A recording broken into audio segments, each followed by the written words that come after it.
Channel how to success में आप सभी लोगों का एक बार फिर से स्वागत है। दोस्तों, आज का जो हमारा टॉपिक है वो है पर्सनालिटी डेवलपमेंट के ऊपर। पर्सनालिटी को कैसे डेवलप कर सकते हैं, पर्सनालिटी कितने टाइप्स की होती है, इन्हीं चीज़ों को बताने से पहले मैं आप लोगों को एक छोटा सा रिक्वेस्ट करूंगा कि अगर आप लोग मेरे चैनल पे न्यू हैं, फर्स्ट टाइम आए हो, तो प्लीज़ आप इस चैनल को लाइक करिए, शेयर करिए, कमेंट करिए एंड उसके साथ साथ सब्सक्राइब का बटन है और उसी के पास में बेल आइकन है, उसको भी प्रेस कर लेना ताकि जब जब मैं एक न्यू वीडियो डालूं तो सबसे पहला नोटिफिकेशन जाए आपके पास। तो हम ज़्यादा टाइम वेस्ट नहीं करते, इस वीडियो को स्टार्ट करेंगे। जैसे कि आप सभी को पता है कि पर्सनैलिटी जो होती है वो दो तरीके की होती है। दो तरीकों में से जो फर्स्ट पर्सनैलिटी आता है वो है इंटरनल पर्सनैलिटी। इंटरनल पर्सनैलिटी को जो कहा जाता है वो होती है हमारे अंदर की पर्सनैलिटी। जो इंटरनल पर्सनैलिटी है वो हमारे अंदर की पर्सनैलिटी है और उस पर्सनैलिटी को हम डेवलप कैसे कर सकते हैं, बढ़ा कैसे सकते हैं, शो कैसे कर सकते हैं, उसके लिए मैं कुछ चीज़ें बताऊंगा। उसमें जो सबसे पहली चीज़ आती है वो है कॉन्फिडेंस। कॉन्फिडेंस एक बहुत ही इंपॉर्टेंट पार्ट है पर्सनालिटी को डेवलप करने के लिए। और कॉन्फिडेंस को डेवलप करने के लिए सबसे पहली चीज़ हमें चाहिए बिलीव। अगर हमें खुद के ऊपर बिलीव है कि हम किसी भी चीज़ को कर सकते हैं, उसके आगे कभी भी ये मत सोचो कि मैं डर गया है, मैं इसको कर नहीं पाऊंगा, ये कभी नहीं। आप अपने ऊपर विश्वास रखो, ठीक है, भरोसा रखो और भरोसे के साथ एक अच्छे आत्मविश्वास के साथ आगे बढ़ो। जब आपके अंदर बिलीव होगा आपके अंदर कॉन्फिडेंस पैदा होगा।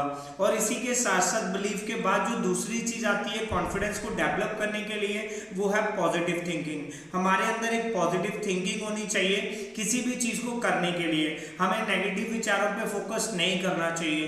किसी भी काम के अंदर आप किसी भी प्रोफेशन के अंदर हो तो आप नेगेटिव कम सोचा करो और पॉजिटिव के ऊपर ज्यादा फोकस करो कि मुझे इसका रिजल्ट पॉजिटिव कैसे करना है, क्योंकि प्रॉब्लम्स लाइफ का पार्ट होता है, वो तो आएंगी आएंगी, लेकिन फिर भी आप पॉजिटिव रिजल्ट पाने के लिए पॉजिटिव थिंकिंग को डेवलप कर सकते हैं। उसके बाद अगर मैं बात करूं कि इंटरनल पर्सनालिटी को डेवलप करने के लिए हमें जो चाहिए होता है वो होता है नॉलेज। नॉलेज कितने टाइप की होती है और नॉलेज हमें कहाँ कहाँ से मिल सकती है। सबसे पहली नॉलेज की अगर मैं बात करूं तो वो होती है बेसिक नॉलेज। बेसिक नॉलेज हमें कहाँ से मिलती है? बेसिक नॉलेज हमें मिलती है अपनी फैमिली से। हम स्कूल जाते थे, हमें टीचर बताती थी बेटा ए फॉर एप्पल होता है, तो हमने एप्पल बनाना सीखा। तो मतलब ये कुछ बेसिक नॉलेज थी। उसके बाद जो दूसरा नॉलेज आता है वो होता है कॉलेज से। जब हम कॉलेज में गए तो हमें पता चला कि कॉलेज में जो नॉलेज मिला वो एक प्रोफेशनल नॉलेज था, जिसकी वजह से हमें पता चला कि हमें बैठने कैसा होता है, ठीक है, हमें ड्रेसिंग सेंस कैसे रखना होता है। तो ये जो नॉलेज मिलने के बाद उसके बाद आती है तीसरी नॉलेज। अगर मैं तीसरी नॉलेज की बात करूं तो तीसरी जो नॉलेज होती है वो होती है फाइनेंशियली नॉलेज।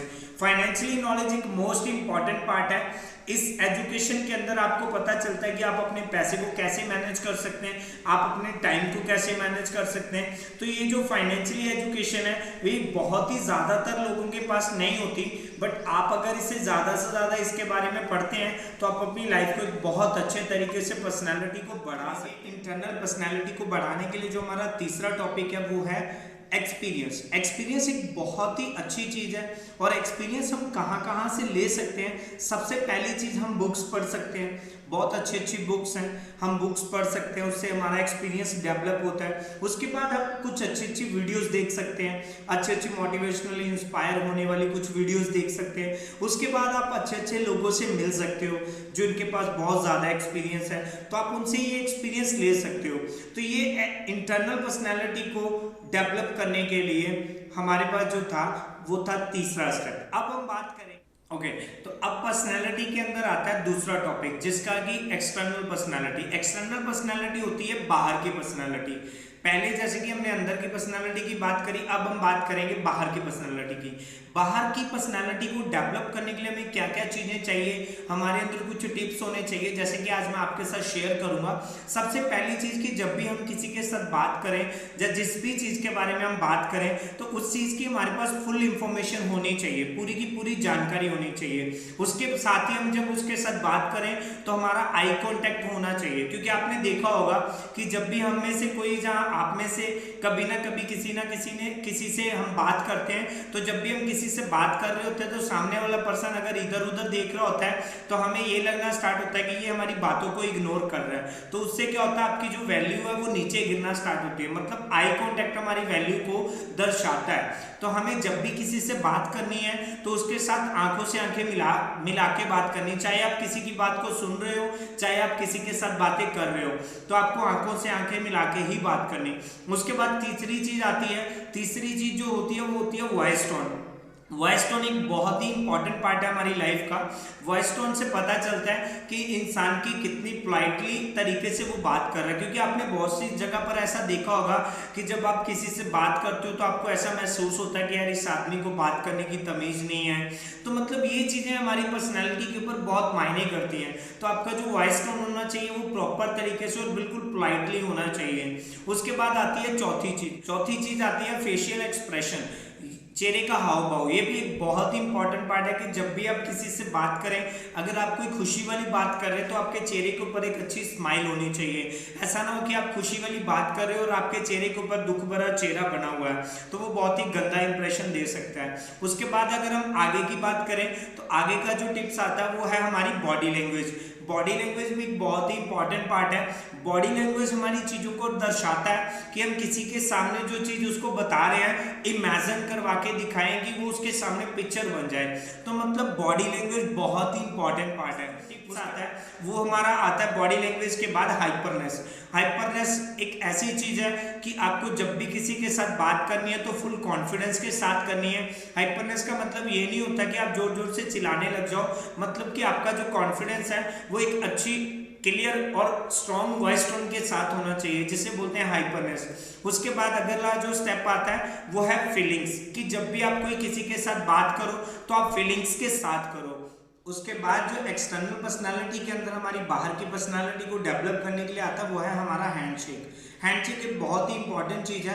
आपने देखा होगा कि ज़्यादातर जब हम लोगों से हैंडशेक करते हैं तो उनका हैंडशेक करने के तरीके से ही हम लोग पता चल जाता है कि इंसान का हैंडशेक करने का तरीका कैसा है। हम बहुत से टाइम देखते हैं कि लोग जो हैंडशेक करते हैं वो 3 तरीके से किया जा सकता है। एक तो होता है लूज हैंडशेक, एक होता है प्रॉपर हैंडशेक, एक होता है हार्डली हैंडशेक। मतलब इन तीनों तरीके का हैंडशेक किया जा सकता है। उसके बाद हम बात करेंगे एक्सटर्नल पर्सनालिटी के अंदर कि आपका बैठने का और खड़े होने का तरीका कैसा है, मतलब sitting and standing attitude.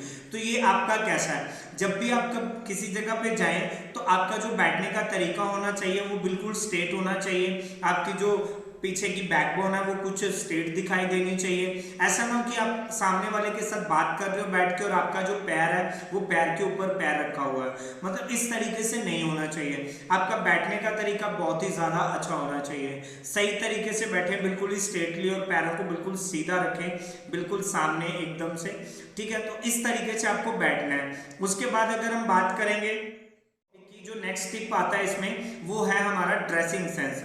Dressing के मामले में भी पर्सनालिटी में बहुत ज़्यादा निखार आता है और ये स्पेशली हमारी बाहर की पर्सनालिटी को दिखाता है। आपने देखा होगा कि जब भी हम बाहर की पर्सनालिटी में लोगों को देखते हैं तो सबसे पहला फोकस हमारा उनकी ड्रेसिंग सेंस के ऊपर जाता है। तो ड्रेसिंग सेंस में सबसे पहली चीज़ कि अगर आप फॉर्मल कपड़े पहन रहे हैं तो फॉर्मल कपड़ों के साथ आपके जो शूज़ होने चाहिए वो भी फॉर्मल होने चाहिए, क्योंकि ज़्यादातर आपने देखा होगा कि कुछ ऐसे लोग भी हैं जो फॉर्मल ड्रेसिंग तो करते हैं लेकिन उसके साथ साथ उनके जो शूज़ होते हैं वो स्पोर्ट्स होते हैं। तो आपको ये वाली गलती कभी भी नहीं करनी। आपको अगर फॉर्मल कपड़े पहनने हैं तो उसके साथ आपके जो शूज़ होने चाहिए वो स्पोर्ट्स ही नहीं होने चाहिए, वो फॉर्मल ही होने चाहिए। अगर आपके स्पोर्ट्स शूज़ हैं तो आपकी पर्सनालिटी का एंगल नीचे जा सकता है। अगर आपके पास स्पोर्ट्स शूज़ नहीं है, फॉर्मल शूज़ पहन रखें तो आपकी पर्सनालिटी अप हो सकती है। अब चूज आपको करना है कि आपको कौन सी पर्सनालिटी चाहिए। हमेशा लोगों के सामने अगर अच्छा दिखना चाहते हो तो जो टिप्स मैंने आपको बताए हैं इन टिप्स को फॉलो करिए अपनी लाइफ के अंदर और अपने कॉन्फिडेंस को अप रखिए। अगर ये वीडियो थोड़ा सा भी अच्छा लगा हो तो मुझे इसमें कमेंट करके ज़रूर बताना कि ये वीडियो में से आपने क्या सीखा। जल्दी ही मिलेंगे नेक्स्ट वीडियो।